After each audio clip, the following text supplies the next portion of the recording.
जय श्री राम। शंखनाद में आपका स्वागत है। उद्धव ठाकरे ने मातोश्री का ये हाल कर दिया है कि अब कोई बड़ा नेता तो उनके दरवाजे पर नहीं आता है, बल्कि अपने पिता की परंपरा को तोड़ते हुए वो दूसरे नेताओं की चौखट पर जाते हैं। लेकिन शिवसेना यूबीटी के कार्यकर्ता जरूर मातोश्री का घेराव करने लगे हैं, मातोश्री को घेरने लगे हैं, हंगामा करने लगे हैं और उद्धव ठाकरे गद्दार है के नारे लगा रहे हैं। मातोश्री जहां बाला साहेब ठाकरे रहा करते थे, हिंदू हृदय सम्राट बाला साहेब ठाकरे, बड़े से बड़ा नेता उनके दरवाजे पर पहुंचता था, वो किसी से मिलने नहीं जाते थे। और वहां पर शिव सैनिक कभी वहां पर इस तरह का घेराव, हंगामा, बवाल कभी नहीं करने की किसी की हिम्मत होती थी और ना ही बाला साहेब ठाकरे ऐसा कोई मौका देते थे। लेकिन उद्धव ठाकरे ने एक ऐसे कमजोर नेता की छवि बनाई है, ऐसे लुंज पुंज नेता बनकर वो रह गए हैं कि अब उनके कार्यकर्ता मातोश्री पहुंच रहे हैं। जब से टिकट वितरण हुआ है, टिकट बांटे गए हैं, तब से हंगामा शुरू हो गया। यहाँ पर इनके कई कार्यकर्ता मातोश्री पर पहुंचकर उद्धव ठाकरे के खिलाफ नारे लगाने लगे। उद्धव ठाकरे ने सोचा था कि टिकट का चुपचाप वितरण हो जाएगा और गुपचुप तरीके से किया जाएगा तो हंगामा नहीं होगा, इसीलिए सोमवार रात को करीब 125 टिकट बांटे गए, उम्मीदवारों को बुलाया गया और उन्हें एबी फॉर्म दिया गया जो कि उम्मीदवार भरते हैं।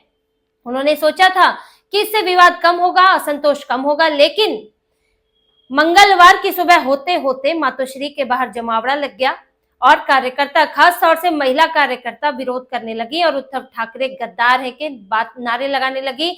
ये बात कहने लगी कि हमारे साथ गद्दारी की है उद्धव ठाकरे ने।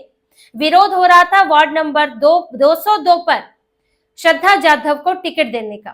श्रद्धा जाधव जो कि पूर्व मेयर भी रही है और उनको उद्धव ठाकरे ने इस बार टिकट दे दिया। वो अपने बेटे के लिए मांग रही थी, पवन जाधव के लिए पूरा प्रेशर बनाकर रखा हुआ था, लेकिन उनके बेटे को नहीं दिया तो दोबारा उन्हीं को दे दिया।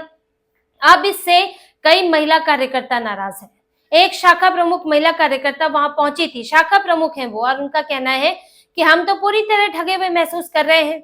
आखिर हम है कौन? हमने यहाँ पर दशकों से काम किया। ये 36 साल से महिला यहाँ पर काम कर रही है, यानी कि शिवसेना से जुड़ी हुई है और पार्टी के 2 फाड़ होने के बावजूद भी वो उद्धव ठाकरे से जुड़ी रही। लेकिन उनका क्या कहना है कि हम यहाँ दशकों से काम कर रहे हैं पर हमें कोई पूछता ही नहीं है। क्या हम सिर्फ झंडे लगाने के लिए हैं? क्या हमारा सिर्फ इतना ही काम है? आखिर कार्यकर्ता मेहनत करता है, तपती धूप में घूमता है, तब शिवसेना यूबीटी का उम्मीदवार जीतता है। लेकिन आज उसी कार्यकर्ता नेता को कोई महत्व ही नहीं है। अगर आपको पति को, बेटे को, ससुर को टिकट देना है, परिवार के अंदर ही टिकट देना है, तो हमारा क्या काम है?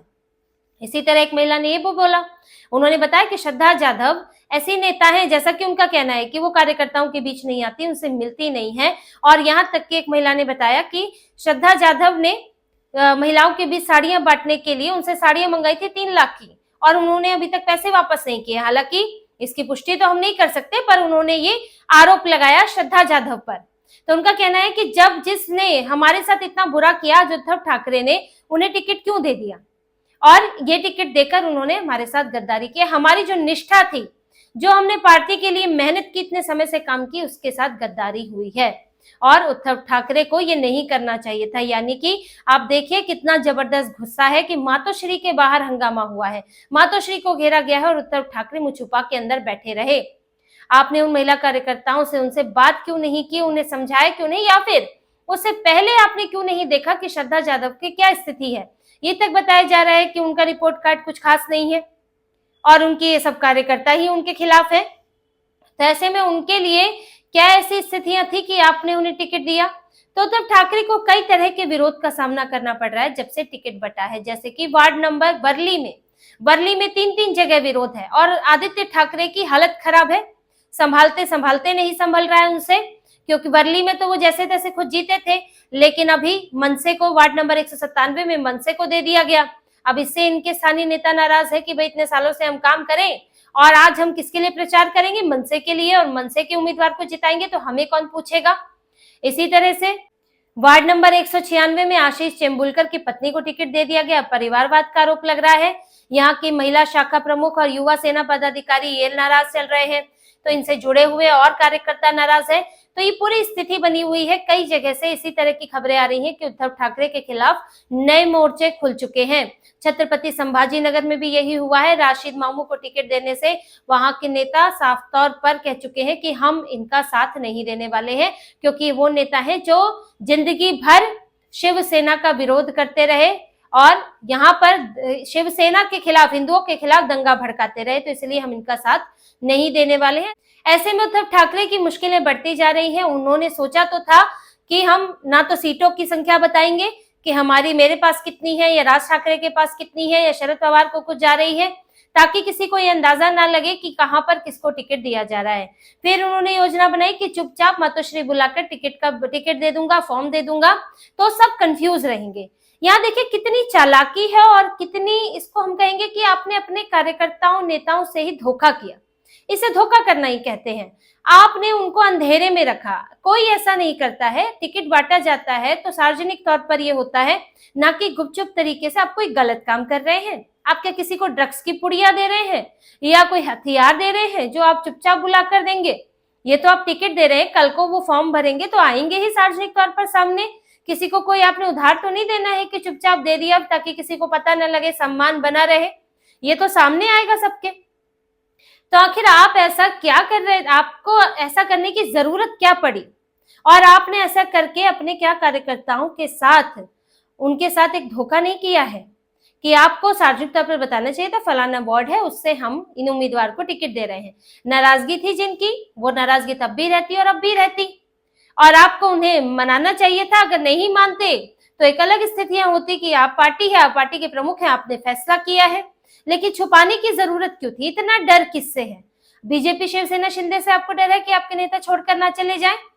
लेकिन जो आज नाराज चल रहे हैं, जो आपको गद्दार कह रहे हैं, मातोश्री का घेराव कर रहे हैं, वो भले ही आपकी पार्टी में बने रहे, लेकिन क्या आपके लिए प्रचार करेंगे या आपके लिए कुप्रचार करेंगे और आपके उम्मीदवार को हराएंगे? तो आपका तो ये मंशा तो किसी भी तरह इस कोई सफल नहीं होने वाली थी कि इससे आपको फायदा होगा और आप सबको धोखे में रखेंगे। ये उद्धव ठाकरे अब किसी भी तरह, देखिए वो तरह साम दाम दंड भेद, कोई भी तरीका अपनाने के लिए तैयार है कि किसी तरह बीएमसी में कुछ ठीक ठाक सीटें आ जाएं, चाहे उसके लिए उन्हें अपनी ही पार्टी के नेता कार्यकर्ताओं से झूठ बोलना पड़े, अपमान करना पड़े, उनके साथ धोखेबाजी करनी पड़े, वो सबके लिए तैयार है। ये सब करने के लिए तैयार है। आप उस इलाके के कार्यकर्ताओं को अंधेरे में रखकर किसी को टिकट देना चाहते हैं, तो ये किसी को कैसे अच्छा लगेगा? ये उन्हें क्यों अच्छा लगेगा? क्या आप को सिर्फ टिकट देने वाला मायने रखता है कि आप जो जिसको टिकट दे रहे हैं वो मायने रखता है, या उसके पीछे चलने वाले लोग भी मायने रखते हैं? क्या आपको उनकी नहीं सुननी चाहिए? तो उद्धव ठाकरे का डर भी दिखता है, उद्धव ठाकरे की चालाकी भी दिखती है, और साथ में धूर्तता भी इनकी पार्टी की नजर आती है कि कैसे भी करके उम्मीदवार को खड़ा कर दे और दूसरे नेता कार्यकर्ताओं को अपने लिए बेहतर स्थिति देखने के लिए कोई मौका भी ना दे कि कहीं उसे किसी और पार्टी से बुलावा ना आ जाए। तो आप एक तरह से अपने नेता कार्यकर्ताओं के रास्ते बंद कर रहे हैं कि मैं भी तुमको नहीं दूंगा, तुम कहीं और भी नहीं जा सकते, अब तुमको यहीं बंद रहना पड़ेगा। इसे एक दरवाजे, कमरे में बंद करके दरवाजे पे ताला लगा देने वाली स्थिति है कि आपने यही कर दिया है कि जब नामांकन खत्म होने की तिथि आ गई तब आपने बताया कि कौन उम्मीदवार है, जिससे कि अगर किसी को वहां टिकट नहीं मिला तो वो अब दूसरी पार्टी में भी कोशिश नहीं कर सकता क्योंकि नामांकन खत्म हो चुका है। तो ये सारी चालाकियां इनमें अपने मासूम निर्दोष कार्यकर्ताओं पर ही सूझती हैं, जो इनके लिए निष्ठा से काम कर रहे हैं, जो इनके लिए दिन रात जुटे हुए हैं। संजय राउत जैसे चालाक व्यक्ति के सामने इनकी चालाकी ढेर हो जाती है और ये मूर्ख बनते हुए उनकी बातों में आकर आज हिंदुत्व से मुस्लिमकरण इनका हो चुका है और उद्धव ठाकरे खुद को मुस्लिम पार्टी बनाने की फिराक में है कि मुसलमानों का रहनुमा बनूं, मुसलमान मुझे टिकट दे, यहाँ से कुछ मुझे वोट दे और यहाँ से कुछ हिंदू मुझे वोट दे दे और कैसे भी मैं बीएमसी में कुछ एक सीटें ले आऊं, इसी फिराक में है। और इसके लिए ये अपने नेता कार्यकर्ताओं का दिल भी दुखा रहे हैं, उनके साथ ये गलत कर रहे हैं। ये पूरी प्रक्रिया को छुपाकर और बंद दरवाजे के पीछे पार्टी के फैसले सुनाकर उद्धव ठाकरे को इसका खामियाजा भुगतना तो पड़ेगा ही, क्योंकि अभी से विरोध हो रहा है, कई जगह विरोध हो रहा है, मनसे को भी इनका सपोर्ट नहीं मिलने वाला है। और उद्धव ठाकरे ने भले ही दूसरे दरवाजे बंद कर दिए हो, लेकिन अब नेता कार्यकर्ता इनके साथ खड़े नहीं रहेंगे और इनको चुनाव नहीं जितवाएंगे, बल्कि इनके खिलाफ ही प्रचार करने वाले हैं। तो बीएमसी में इन्होंने जितनी भी ये रणनीतियां बनाई है, ये कोशिशें की है कि कैसे भी हम अपने नेताओं को बचा कर रखें और यहाँ चुनाव के समय हमें कुछ फायदा मिले वो सब धराशायी होने वाला है। और ये जो गुस्सा है, जो नाराजगी है इनके कार्यकर्ताओं की, और जो ये इनकी टूटी फूटी पार्टी, कमजोर पार्टी है, ये सब स्थितियां मिलकर उद्धव ठाकरे के लिए बुरे परिणाम लाने वाली है। तो इसी तरह की और खबरें और विश्लेषण आपके लिए लाते रहेंगे। हमसे जुड़े रहिए, सब्सक्राइब कीजिए, कमेंट कीजिए। बहुत बहुत धन्यवाद। जय श्री राम।